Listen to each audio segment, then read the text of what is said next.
So today we are talking about smartphone selfies and iridology don't mix. And the reason we're talking about that is because I see some things on Instagram and on Facebook that really kind of makes me a little bit crazy. We've got more people joining us on Instagram. Wonderful. Thank you for being with me this morning. These things that are happening really drive me crazy because I'm a professional iridologist, right? I'm a professional holistic healthcare practitioner. And as such, I want to be taken seriously. And that means that the protocols that I follow need to meet a certain standard. And those standards are not being met by many people who call themselves professionals on Facebook and Instagram. So we're going to kind of look at this today. Not kind of, we are going to look at this today because it's a really important thing. And for those of you, I'd love to know how many of you who are joining me on Instagram are iridologists now, and how many of you are studying iridology. So if you are already an iridologist, if you would just give me an iridologist in the comments box.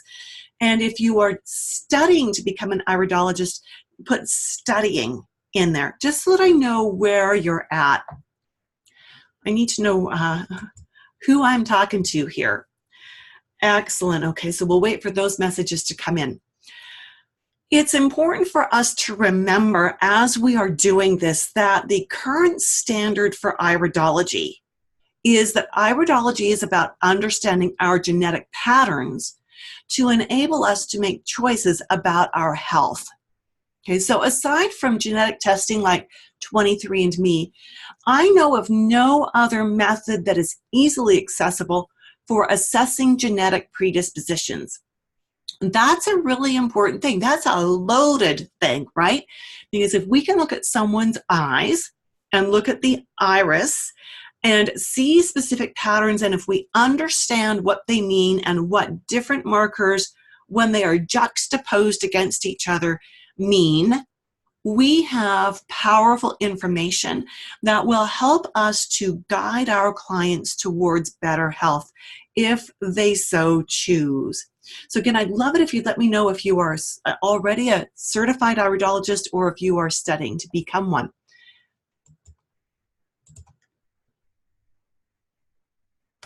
One of the things that we do need to remember, and this is so important, is iridology is not about trying to change one's eye color. It is not about promoting cleanses. It is not about selling product. Many people online are very erroneously, in my opinion, making iridology about scaring people into buying cleanses and product under the guise that they are educating people. And they're using very old school, outdated, and disproved information. And they are also erroneously claiming that everyone should have blue eyes or brown eyes. And they're saying that everything that's not blue or brown in an eye shows toxicity and the need for cleansing. They say that cleansing will change your eye color. I am going to tell you, I've been in this industry for almost 40 years, right? The instructor that I've studied with and his business partner, so Bill Cardona and Harry Wolf, have been at this for about 45 years. I was a Jensenian iridologist before becoming a constitutional iridologist. And I am going to tell you that in all of these years, all of the people that I've put onto cleanses, all of the people, including myself, who have made radical lifestyle changes, dietary changes, supplement changes, radical changes, and I've never yet seen an iris change color. Okay, so that's an important thing to note, that out of 40 years of following clientele, of following myself, I've never yet seen an iris change color. I'm going to show you some examples of what I mean with that and what's going on with that in just a moment. If you want to learn the most up-to-date constitutional iridology, I've got a course starting on July 17th, and you can see the URL on your screen there, iridology.education/info-registration. We'll talk more about that in a minute. It is not true. These things are just not true, that the iris will change color, that you can take this cleanse and change your eye color. Iridology is not about trying to change your eye color. If you want to change your eye color, go get colored contact lenses, right? Iridology is not about promoting cleanses. It's not about selling product. It is truly about educating our clients to help them make better decisions for their health. End of discussion. That's all it is. If you happen to know cleanses, know nutrition, know product that can support your client in their quest for better health, that may be an appropriate application of that information. However, selling them product, selling them a diet plan, whatever, saying that they're going to change their eye color is not appropriate. I cannot tell you how many people I put on cleanses expecting, in the early days back before I learned constitutional iridology, expecting that their eyes would change color, and how disappointed my client and I both were when we did not see the changes. And that was actually what made me decide to quit doing iridology that way, and fortuitously was led to constitutional iridology. You can no more change the structure or lay of the fiber or the color of your iris by taking supplements or changing your diet than you can change your fingerprint by taking supplements or changing your diet. Your fingerprint is genetically programmed. Your iris is genetically programmed as well. Right? You can't change your fingerprint by changing your diet. You can't change your iris by changing your diet. You know, and some people will say that, oh, well, I've got before and after pictures. I can show you my eyes have changed. We're going to look at some of these pictures that might be used in a situation like this. We have to take into account so many factors, and when we take these into account, the before and after pictures become totally discredited. Even pictures I've taken with my own camera are discredited. Okay, I'm going to show you why. You have to take into account the type of camera, the light source, and the size of the pupil. All of those things, okay? And I say that because if you've got one camera taking the photo the first time and another camera taking it the second time, that's not a fair scientific evaluation. A scientific evaluation eliminates all variabilities, right? So you have to do before and after pictures with the same camera, that's using the same settings, that has camera batteries that are the same spent amount, if you will, from one set of photos to the next. Everything has to be exactly the same if you want to call it a before and after photo. And then you have to account for pupil size as well. So, for example, and again, we'll look at some examples of this in just a moment. Before and after photos, right? If the pupil is smaller, the iris tissue has been stretched out, which is going to disperse or spread out the pigment over a larger area, which will make the pigment look less dense or less intense. If the pupil is large, then we have compressed the tissue of the iris, and that has then concentrated the pigment, which will make it look more dense and more thick. An example, you might be familiar with Lululemon yoga pants. Do you remember a few years back, Lululemon had a problem with their yoga pants? On the hanger, they looked great, but when you put them on, the fabric stretched out and became thinner, making it less opaque, and you could see through them. So the Lululemon yoga pants from years ago, the problem has since been corrected, is very much what we're talking about pigment. When the tissue is compressed, pigment looks more dense.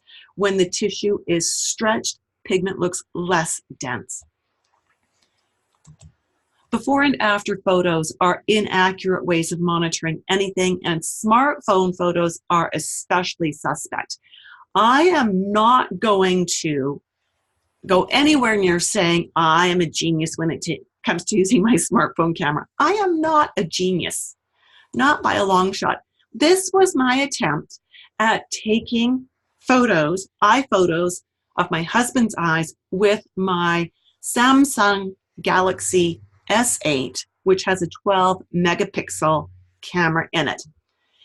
I tried to get close and keep that image in focus, and I couldn't. I would have needed to have been quite a bit further away, which would have reduced the amount of what I could see, right? The further away we are, the less detail we see. So I thought, well, what would happen if I went to a 2x zoom on my phone camera? Well, it only made matters worse. Okay, so some other things. If you're better with your smartphone camera, go you. I'm certainly not. But you need to take into account things like your smartphone camera is not designed to keep a rounded surface, the surface of your eye is rounded, in focus at close range, right? So if you've got your rounded surface here, that camera gets to a certain point and it just can't keep that whole rounded surface in focus anymore. And that's why we end up needing to be further away. And you see, we've got all kinds of light artifacts here that obscure what we're seeing, which makes these photos very unuseful. So then I thought, okay, well, these were photos I took of him just yesterday, actually, preparing for this. This was a photo I took of his eyes some 20 years ago using a print film camera. I know it was print film because I know what the flash looked like on that one. And this is a photo I took about a year ago using a 24 megapixel camera that is set up for iridology. I want you to look at a few different things here. Note the difference in the colors. One of the challenges I see with so many iridology photos that are on Facebook is they show before and after, and the skin tones or even the color of the eyeball itself radically different, which means you cannot then compare the color of the iris. Does that make sense? That if your camera is interpreting the color one way and you go to a different camera or even a different light source and it changes the color of the image, your color comparison is totally invalid. So which one of these is correct? Unless you have the person sitting right in front of you and you can compare these iridology photo images side by side to the person's eye or to their skin tones at the very least, you have no idea which of these is right. This color change is not the result of cleansing. It is the result of different lighting and radically different technology. Add to that, you can take any image, put it through a photo editor, and totally change the color again. Change it subtly, change it dramatically. Photos are not the best way of doing a comparison at all. You really need a slit lamp microscope. Right. I also want you to take just a moment and look at these two bottom pictures that are the clearest. And notice how this one looks like the yellow or orange, depending on how it shows up on your computer screen, is much more dense. It looks like there's more of it than there is in this eye. Do you remember what we said about Lululemon yoga pants? So here we have a large pupil, which means this iris tissue is compressed, which means this pigment is being squeezed into a smaller area, which is going to make it look more dense. Here we have the smaller iris, which stretches out this tissue, which stretches out that yellow-orange pigment, which is going to make it look less dense.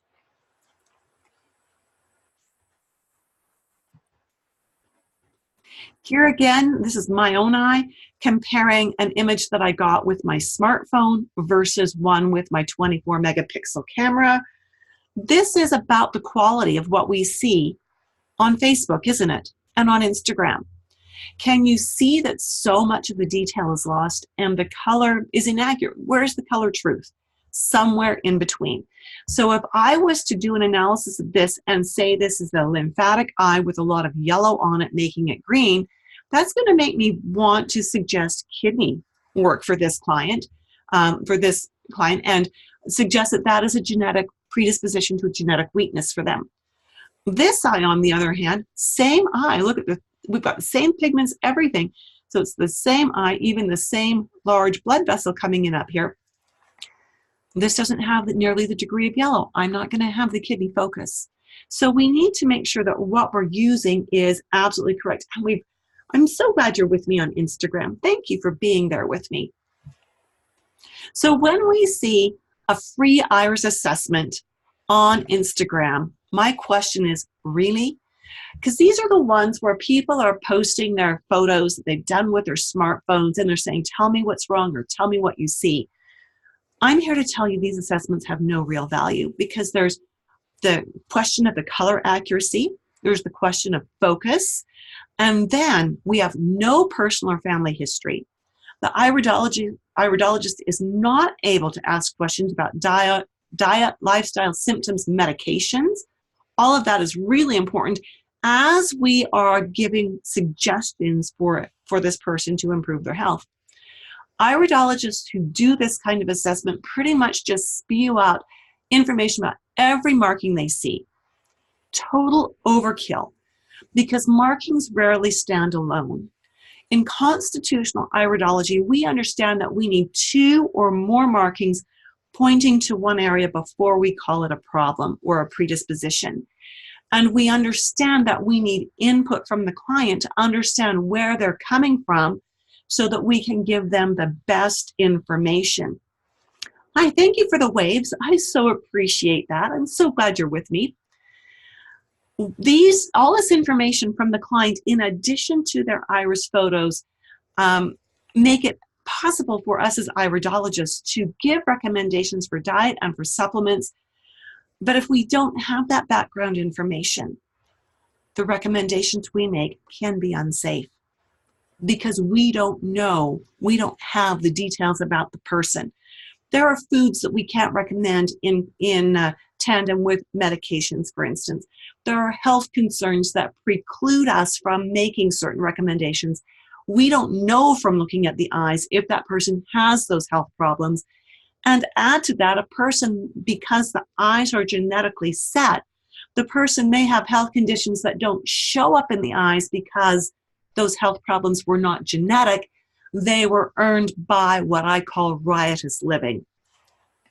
So as we look at this, it's really of benefit for all of us to then, as iridologists, to become properly trained.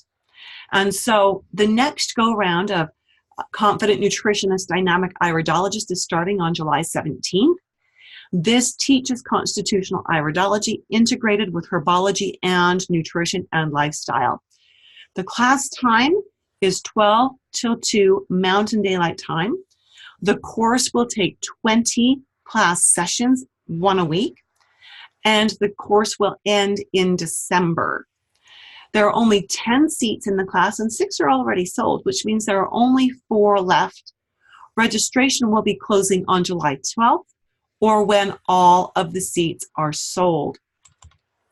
So Confident Nutritionist Dynamic Iridology is a certification preparation course that meets the protocols set out by the International Iridology Practitioners Association. And again, this course, the registration link is iridology.education/info-registration. The course starts on July 17th, meets 20 times, so once a week, runs from 12 till 2 p.m. Mountain Daylight Time. And all of the course content is recorded for playback on demand. The course ends December 2019. And all of the registration information is at this URL. So that is all the information I have for you today. And again, I just would love to see you in the course and to join us. There are only 4 seats left. And I look forward to speaking with you next week at our usual time of 11 a.m. Mountain Daylight. Thanks for being with me today. Bye for now.